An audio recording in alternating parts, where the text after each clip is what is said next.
आदाब, इस्तकबाल है। मैं हूं आपके साथ अबू हुरैरा। आर्यन खान को आज की रात भी जेल में ही गुजारनी पड़ेगी। जी हां, कानूनी दिक्कत और कागजात के सही वक्त पर ना पहुंच पाने की वजह से आर्यन की जेल से रिहाई आज भी टल गई। अब आर्यन कल जेल से बाहर आ सकेंगे और इस तरह 26 दिनों बाद उनकी मन्नत पूरी होगी। इससे पहले कल क्रूज ड्रग्स केस में आर्यन खान को जमानत मिल गई थी। आर्यन की जमानत पर बॉम्बे हाईकोर्ट में 3 दिन तक समाअत हुई। इसके बाद इन्हें जमानत मिली, लेकिन यहां पर सवाल यही है कि क्या जमानत मिल जाने या जेल से बाहर आ जाने के बाद भी आर्यन की मुश्किलें कम हो पाएंगी, या यूं कहा जाए कि पिक्चर अभी इस पूरे मामले में बाकी है। और जिस तरह से आज भी आर्यन को राहत नहीं मिली और आज की रात भी उन्हें जेल में काटनी पड़ेगी,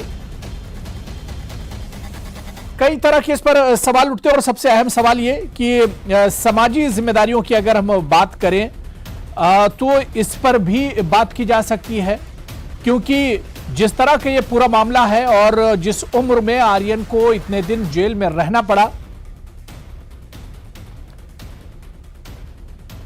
ऐसे में आखिर समाजी जिम्मेदारियां क्या थी या कहां पर आखिर कमी रह जाती है, आज इसी पर हम बात करेंगे। क्योंकि ये पूरा मामला बड़ा पेचीदा होता चला गया, बड़ा उलझता चला गया है। एक पूरी फिल्मी स्क्रिप्ट अब इसमें एक तरह से नजर आ रही है। बहुत खास मेहमान मेरे साथ जुड़े हुए हैं। बहुत जल्दी अपने मेहमानों का आपसे तारुफ करा देता हूं। मेरे साथ बॉलीवुड के मारूफ अदाकार रजा मुराद साहब इस वक्त राज तौर पर जुड़े हुए हैं। रजा मुराद साहब, सर आपका बहुत इस्तकबाल है न्यूज़ 18 उर्दू में। मेरे साथ अफरोज मलिक साहब, जो कि सामाजिक कारकुन हैं, सोशल एक्टिविस्ट हैं, वो भी इस डिबेट का हिस्सा हैं। अफरोज मलिक साहब, आपका भी बहुत इस्तकबाल है न्यूज़ 18 उर्दू में। कुछ देर में मेरे साथ सुप्रीम कोर्ट के एडवोकेट भी जुड़ेंगे, जिनसे हम कानूनी पहलू समझने की कोशिश करेंगे। मैं सबसे पहले रजा मुराद साहब आपसे ही शुरुआत करना चाहूंगा। रजा मुराद जी, ये मामला जहां से शुरू हुआ और अब जहां पर पहुंच रहा है, 25-26 दिन गुजर गए हैं और आर्यन को हमने देखा कि एक तवील अरसा, 25 दिन बहुत लंबा अरसा होता है, इतने दिन उन्हें जेल में रहना पड़ा। आज भी हमने देखा कि कानूनी दिक्कत के चलते उन्हें घर जाना नसीब नहीं हुआ, आज की रात भी जेल में काटेंगे। क्या आपको लगता है कि एक सेलिब्रिटी होने की वजह से, शाहरुख खान के बेटे होने की वजह से या बॉलीवुड के से जुड़े होने की वजह से इतनी दिक्कतों का सामना आर्यन खान को करना पड़ा? देखिए, अकेले आर्यन खान को दिक्कतों का सामना नहीं करना पड़ा। उनके 2 और साथी थे, एक खातून थी और एक उनके दूसरे दोस्त थे, अरबाज मर्चेंट जी और मिस धमीशा। वो भी पिछले 26 दिन से सलाखों के पीछे हैं और इसमें जो बेशतर लोग मुलविस हैं वो सब गिरफ्तार हुए थे, कुछ की जमानत हो गई। तो मैं समझता हूं कि शाहरुख खान चूंकि एक वर्ल्ड फिगर हैं, बहुत ही मकबूल हैं वो, तो जाहिर है कि लोगों का पूरा फोकस जो है उनकी और उनके बेटे की तरफ हो जाता है। लेकिन और लोग भी हैं जिन्होंने इन तकालीफ को झेला है। तो मैं ये कहना चाहता हूं कि कानून की क्या पेचीदगियां हैं जिसके तय अब तक इन्हें जमानत नहीं मिल पाई थी लोअर कोर्ट से, सेशन कोर्ट से, और फिर सुप्रीम कोर्ट तक के रास्ते तो खुले हैं, लेकिन उन्हें रिलीफ जो है वो हाई कोर्ट से मिल गई। देखिए, हाई कोर्ट का भी जो फैसला था, उन्होंने 5 मिनट में वो फैसला नहीं किया। बिल्कुल, उन्होंने 3 दिन लिए और हर पहलू पे गौर करने के बाद वो तीसरे दिन जज साहब इस नतीजे पर पहुंचे कि इन्हें जमानत मिल जानी चाहिए। तो यकीनन ये मामला जो है ये काफी कॉम्प्लिकेटेड था, इसमें काफी पेचीदगियां थी इस मामले में। अब ये कोई कानूनदा ही बता सकता है कि इतना वक्त क्यों लगा, लेकिन क्योंकि मैं इस मुल्क का एक बाशिंदा हूं, मुझे अपनी बात कहने का हक है। मैं इतना जरूर कहूंगा कि माजी में ऐसे बहुत से केसेस आए हैं हमारे सामने कि बहुत से लोग ड्रग्स के साथ पकड़े गए हैं, मिकदार उनकी कम थी तो उन्हें रिहेबिलिटेशन सेंटर में भेज दिया गया था। बिल्कुल, और उनकी सजाएं जो हैं वो तकरीबन माफ हो गई थी। तो जो मिकदार बताई जा रही थी वो तो बहुत कम थी। इनके पास से तो कुछ बरामद हुआ नहीं, और वो जो इनके दोस्त हैं अरबाज, उनके पास से 6 ग्राम चरस बरामद हुई मेरे ख्याल से। तो अब वो कानून जो है उसका क्या नुक्ताए नजर है वो बेहतर जानता है, लेकिन मुझे ऐसा लगता है, ये मेरा अपना ज़ाती नजरिया है, हो सकता है कि मैं गलत हूं, मेरा अपना ये ज़ाती नजरिया है कि इन्हें जमानत पहले मिल जानी चाहिए, या क्यों नहीं मिली, कानून की क्या उसमें मुश्किलात थी या पेचीदियां थी, वो कानून बेहतर जानता है। लेकिन मुझे ऐसा लगा कि 26 दिन बहुत ज्यादा हो गए हैं, और चलिए, देर है अंधेर नहीं है, जमानत के ऑर्डर्स हो गए हैं, तो हो सकता है कि जमानत के कागजात वक्त पर ना पहुंचने की वजह से आज उनकी रिहाई मुमकिन नहीं हो पाई, लेकिन कल हम उम्मीद करते हैं कि उन्हें यकीनन रिहाई मिल जाएगी। बिल्कुल नहीं, बिल्कुल जाहिर सी बात है कि सवाल तो इसी पर उठ रहे हैं कि आखिर जमानत मिलने में इतना वक्त क्यों लगा। हमारे साथ कानूनदा जुड़ेंगे, एडवोकेट साहब जुड़ेंगे, तो उनसे हम इस चीज़ को भी जानने की कोशिश करेंगे कि आखिर इतने छोटे केस में जहां पर इतनी मिकदार इतनी कम बताई जा रही थी, तो इतना लंबा वक्त क्यों लग गया, पेचीदगी कहां पर थी या मुश्किल कहां पर पेश आ रही थी। मैं अफरोज मलिक साहब आपके पास आना चाहूंगा।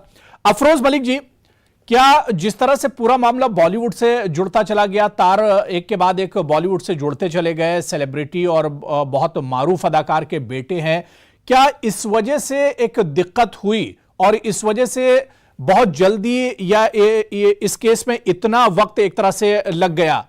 क्योंकि अगर शाहरुख खान के बेटे या आर्यन को इतनी जल्दी छोड़ दिया जाता तो शायद ये एक एग्जाम्पल बनती, एक इबरतनाक आप इसे कह लीजिए कि एक इस वजह से भी इस केस को इतनी आसानी से ये हल नहीं हुआ या जमानत मिलने में इतनी देरी हुई।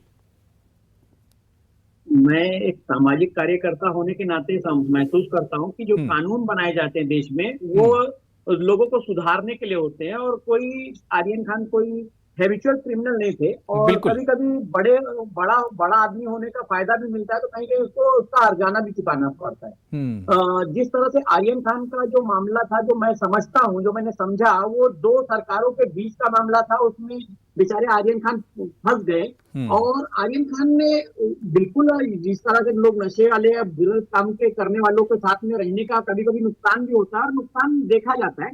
तो आर्यन खान जो उनके साथ में हुआ, ये तो मुझे सीधा सीधा लगता है कि 2 सरकारों के बीच का मामला है, और 2 सरकारों में आपस में खींचातानी के लिए वो फंस गए। और आर्यन जो कानून बने हैं, एनडीपीएस का कानून भी कहता है कि पहले उनको सुधरने का मौका दें। इस तरह से अगर यूथ को छोटे छोटे मामलों में उनके पास ड्रग्स नहीं मिली, उनके पास वो कंज्यूम नहीं किए हुए थे, उनका कोई इसमें ज्यादा सरोकार नजर नहीं आया था। जो सबसे बड़ी बात यह है कि जिसने पार्टी या ऑर्गेनाइज की उसको रिहा कर दिया गया, उससे तो उसके पास केस भी नहीं बनाया गया। ये तो मेहमान के तौर पर बुलाए गए थे। और ठीक है, मैं ये नहीं बोलता हूँ कि वो नशा नहीं करते होंगे, वो बड़े अच्छे होंगे, वो मैं कोई जज नहीं जो फैसला करूं, मगर जिस तरह से 9 बच्चे को जिस तरह से इतनी टाइम तक झेलना पड़ा, ये बहुत दुर्भाग्यपूर्ण है। शाहरुख खान का बेटा हो या देश के आम नागरिक का सबसे छोटा जो तबका हो उसका बेटा हो, हम लोग जो सामाजिक कार्यकर्ता सबके लिए वो हमारे लिए वो सब बराबर है।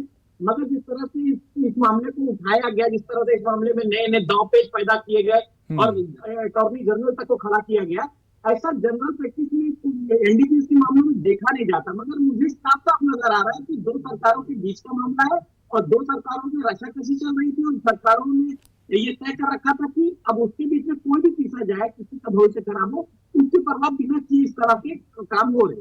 नहीं, बिल्कुल जाहिर सी बात है कि सियासत की वजह से यह मामला और ज्यादा उलझता चला गया और पेचीदा होता चला गया। मैं रजा मुराद साहब आपके पास आना चाहूंगा।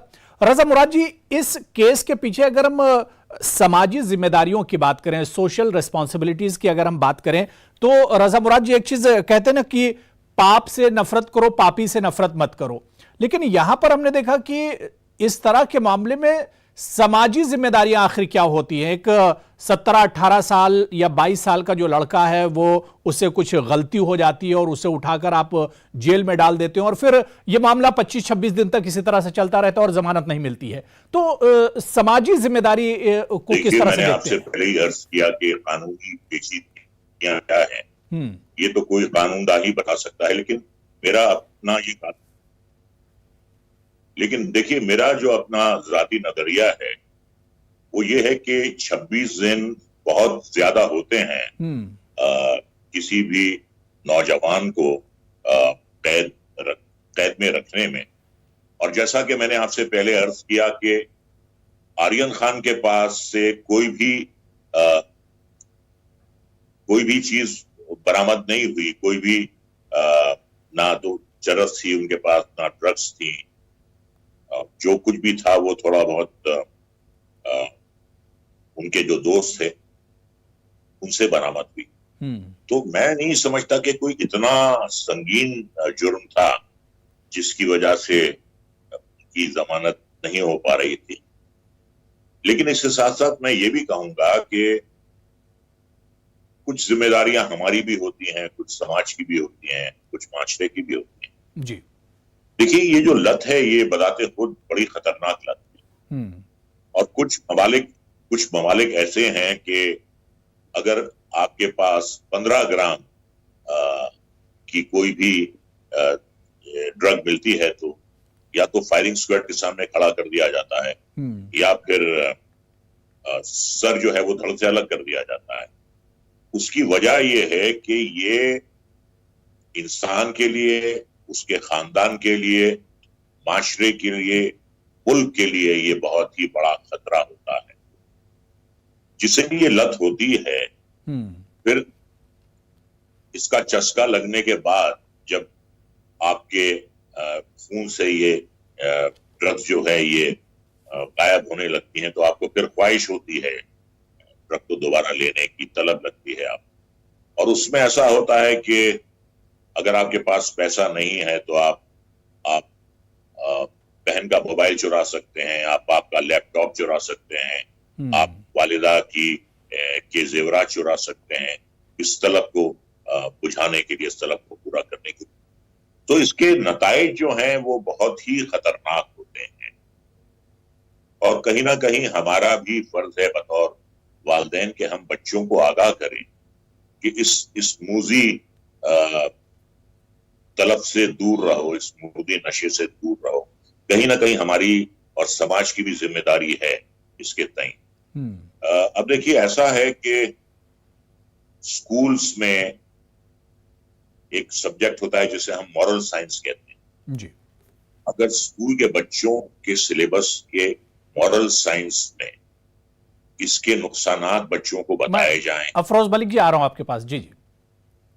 इसके अगर नुकसानात बच्चों को बताए जाएं जी, और वालिदैन का भी ये फर्ज है। देखिए कुछ चीजें जो हैं वो बच्चे को गुट्टी में मिलती हैं तो कई बार ऐसा होता है कि वालिदैन जब बच्चे को समझाते हैं कि भाई इस चीज से खतरनाक लत से दूर रहो तो वो भी बेहतर होता है। तो ये कुछ जिम्मेदारियां हमारी भी हैं। अब दूसरी बात यह है कि जो हमारे मुल्क की सरहदें हैं वो कई ममालिक से जुड़ी हुई हैं, तो कहां से ड्रग्स आती हैं उन्हें पूरे तौर पे रोकना जो है वो तो नामुमकिन है, वो आप रोक नहीं सकते। आप अपने बच्चे को रोक सकते हैं, आप अपने बच्चे को समझा सकते हैं। स्कूल्स में ये ताकीद की जा सकती है कि भाई इससे दूर रहिए। बिल्कुल। तो ये तमाम बातें हैं जो मैं समझता हूं कि जिनका होना जो है आज के माशरे में बहुत जरूरी है। नहीं, बिल्कुल अपने बच्चों पर खास ख्याल रखना चाहिए और एक जिम्मेदारी जो समाज के तय भी होती है और उससे पहले अपनी फैमिली और अपने बच्चों पर उसकी जिम्मेदारी सरपरस्तों पर बनती है। अफरोज मलिक साहब आप कुछ कहना चाह रहे थे? जी। मैं कहना चाह रहा हूँ कि जिस तरह से राणा मुराद जी ने कहा कि हमारी जिम्मेदारियां बनती है, हमारी फैमिली की जिम्मेदारियां बनती है, बिल्कुल वो दुरुस्त फरमा रहे हैं। मगर जिस तरह से नशे को आज के वक्त में फैशन की तरह लिया जाने लगा है, बड़ी बड़ी पार्टियां होती है, पार्टियों में खुलेआम ड्रग्स बिकती है और ड्रग्स बेचने वाले भी पूरी मुंबई में एकदम एलानिया ड्रग्स बेचते हैं। उनके जो कॉन्टेक्ट होते हैं वो लगातार सबको मालूम होता है, उसमें एनसीबी है, एसीबी है, जो भी है, सबको पता होता है कि ड्रग्स कौन बेच रहा है। मगर ज्यादातर मामलों में ऐसा देखा जाता है कि छोटे मोटी मिकदार में जो ड्रग्स बेचने वाले हैं उनके ऊपर कार्रवाई होती है, और जो बड़े बड़े जो जो मेन है, जो सप्लायर हैं, जो मेन फॉरेन में बैठ के जो डील कर रहे हैं, बड़े बड़े सप्लायर जो एक्सपोर्ट कर रहे हैं, जिस तरह से आपने मुंद्रा में भी देखा, पोर्ट पे, अडानी जी के पोर्ट पे भी देखा, बड़ी तादाद में ड्रग्स आती है।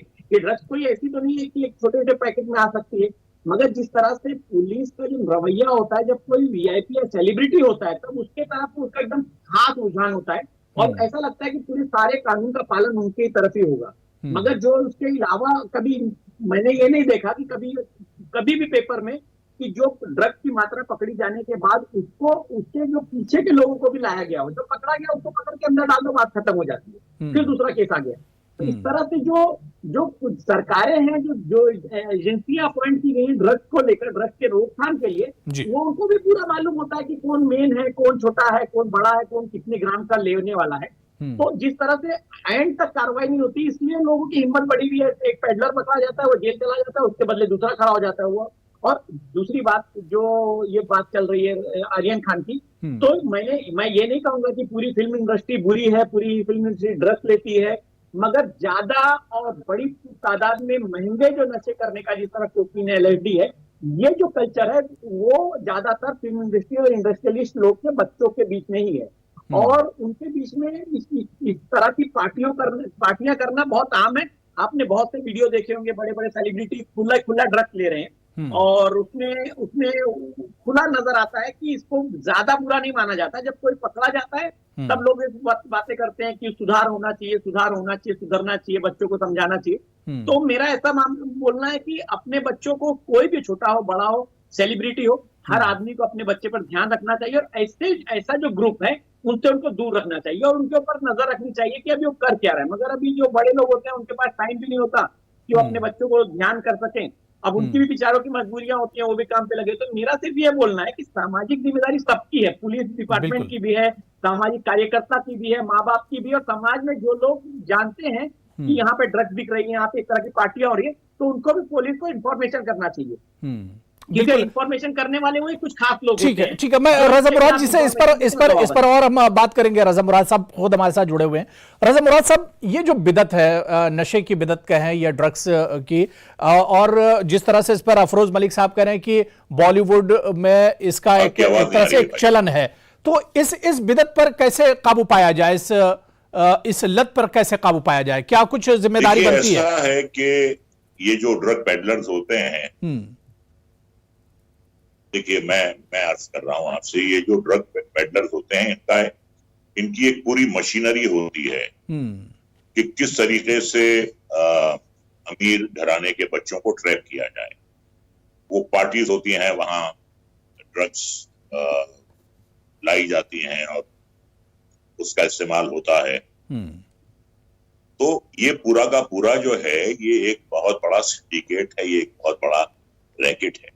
अब देखिए, सिर्फ शाखें या टहनियां काटने से जो है, ये जो जहरीला पेड़ है, ये खत्म नहीं होगा, इस पे कुछ असर होगा नहीं। अगर आपको इसे खत्म करना है, तो आपको इसे जड़ से खत्म करना होगा। सिर्फ एक आध बच्चे को पकड़ के या दो बच्चों को पकड़ के इससे कुछ होने वाला नहीं, क्योंकि फिल्म इंडस्ट्री के जो यहाँ के जो कामयाब लोग हैं, बहुत पैसा है उनके पास, और ये पेडलर जानते हैं कि यहाँ बहुत पैसा है, इसलिए वो अपना जाल बिछाते हैं, और ये बच्चे उस जाल में फंस जाते हैं, उसमें ट्रैप हो जाते हैं।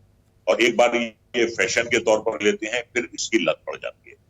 और मैं ये कहूंगा कि ये जो वबा है, मैं ये नहीं कह रहा कि ये फिल्म इंडस्ट्री में नहीं है, लेकिन इसके साथ साथ मैं ये भी कहूंगा कि फिल्म इंडस्ट्री के बाहर भी ड्रग्स का बहुत इस्तेमाल होता है। लेकिन क्योंकि ये शो बिजनेस है, क्योंकि आज सिर्फ जो है लोग शाहरुख खान के बेटे की बात कर रहे हैं, और लोग भी हैं, उनके भी तो वालिदैन हैं, उन वालिदैन के भी तो अपने बच्चों के तई जज्बात हैं, वो भी तो अपने बच्चों से मोहब्बत करते हैं, उनकी कोई बात नहीं करता है। सिर्फ बात जो है वो आर्यन खान की है। तो वालिदैन तो सबके एक जैसे होते हैं, वालिदैन अपने बच्चों से मोहब्बत करते हैं, वालिदैन अपने बच्चों के लिए, उनकी जिंदगी के लिए अपनी खून की आखिरी बूंद तक बहा सकते हैं, लेकिन उनका जिक्र नहीं हो रहा है। वो भी तो बेचारे फिक्रमंद होंगे। ऐसे कई बच्चे हैं जो जिनका ताल्लुक इंडस्ट्री से नहीं है, वो भी लेते हैं, लेकिन वो किसी को पता नहीं चलता जी। हमारे यहाँ तो ये है कि हम आ भी करते हैं तो हो जाते हैं बदनाम, वो कत्ल भी करते हैं तो चर्चा नहीं होता। क्या बात है, बिल्कुल। आज शाहरुख खान के बेटे की जमानत जो है वो हर अखबार की सुर्खी बनी हुई है। अगर यही बच्चा जो है किसी औसत घराने से ताल्लुक रखता तो कोई न्यूज ही नहीं बनती। ऐसे सैकड़ों केसेस रोज पकड़े जाते हैं। नहीं, बिल्कुल बिल्कुल जाहिर सी बात है कि एक सेलिब्रिटी घराने से इस वजह से मामला इतना तूल पकड़ता चला गया। बहुत माजरत के साथ मेरे साथ असगर खान साहब एडवोकेट हैं सुप्रीम कोर्ट के, वो भी डिबेट में जुड़ चुके हैं। असगर खान साहब, बहुत जल्दी इस सवाल का जवाब जो रजा मुराद साहब ने पूछा था कि आखिर इस केस में ऐसा क्या खास था, ऐसी क्या पेचीदगी थी कि इतना वक्त क्यों लग गया, इसमें इतना लंबा क्यों खिंचा ये?